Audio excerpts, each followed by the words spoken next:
Sometimes I have to kind of think about it a little bit, but that's actually illegal in other countries. And I'm like, wow, like, I'm jelly, man. And I swear that thing was demon possessed. I didn't know that was a bad thing. And hey there, I'm Nicole, and I'm into it. Today, we're gonna pick up where we left off, and we are gonna be talking about the 4 P's of marketing.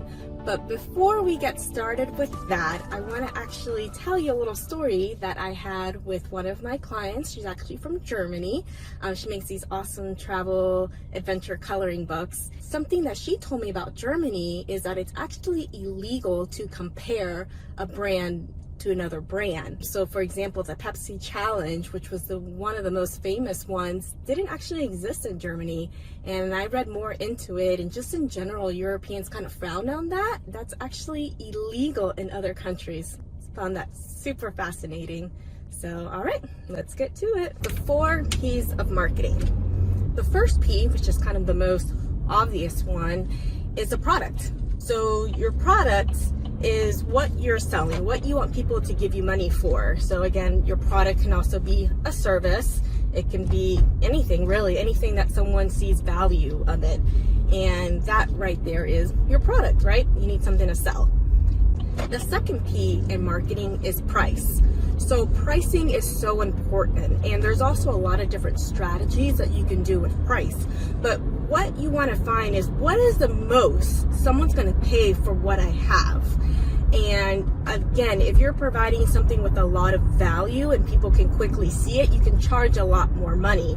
So when it comes to pricing, there are 2 main strategies. One is being the lowest, like Walmart uses.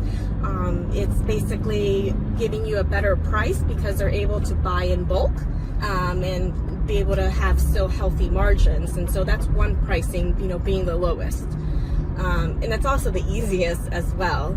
And then the other is your luxury brands, Chanel and Tiffany's and all those different brands that can really charge a lot of money, and their margins are sick. Let's focus on Tiffany. Beautiful, people love it, right? Every girl, they just want a Tiffany's ring. I just want a Tiffany's ring. But that ring margin is like a million times more than someone else, because when you're buying products from Tiffany's or these luxury brands, you're actually investing in their advertising. The reason why they can spend so much money and create this perception in your mind that their product is better than the other, which again, it probably is quality-wise, but it's not like night and day difference. I mean, you can go out and get a beautiful ring. I mean, this isn't no Tiffany's, but it's good quality.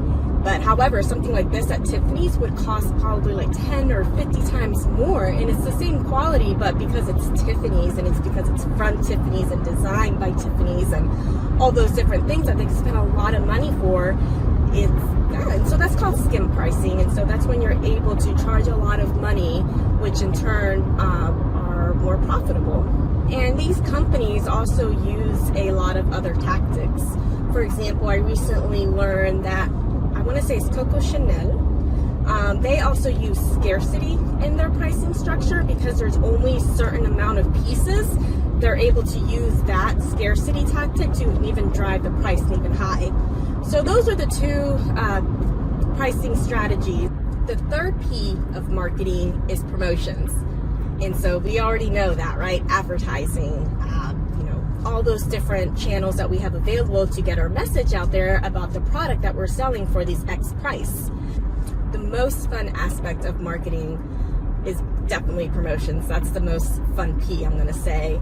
We grow up watching these movies about these really cool advertising firms in Madison Avenue and downtown New York City, and it's always exciting, and it's always, these big brands like Coca-Cola and all these fun, copywriting and advertising and all that stuff. So, but we'll definitely get more into that P. Now, the 4th P is the most interesting in a way, is place. So if I would say place, before the internet, that would be your physical location. Where can I go and give you money for what you buy? And so again, in a traditional sense, that's always been a retail store. Something many entrepreneurs have struggled in the past to really make it big is that barrier to their geographic location.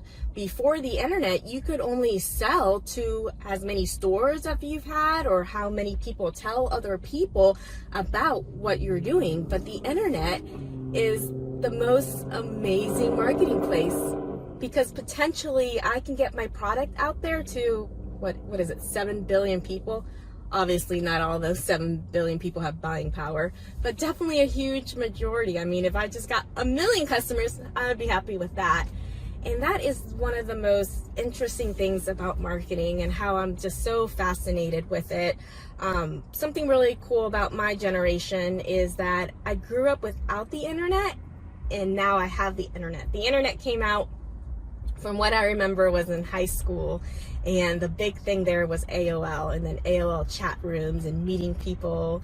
And the funny thing is that we actually still have that. They're just more Discord groups and things like that. The internet is the ultimate marketplace. It's because you can get your product out there to literally anyone that has an internet connection, and that is a lot. Easily say over 2 billion. I believe that's how many users Facebook has had, which is why it makes Facebook an awesome place to advertise, because that's where people were hanging out. Before the internet, people hung out in towns and they walked around, and so they still did see advertising. It was in the outdoor media format, and nowadays most people don't even go out, so it's not like we still have billboards, but you can reach so many more people while they're engaged on their smart device, you know, looking at funny kittens and whatever it is. You know, we use the internet, we use Facebook and social media for entertainment. And because we're hanging out there, advertisers can then use very smart algorithms to see what you're likely to buy. All right, well, that concludes today's episode of the 4 P's of marketing. And just to review them, they are your product, your price, your promotions, which is the most fun, and your place. This is Nicole, and I'm into it. Bounce.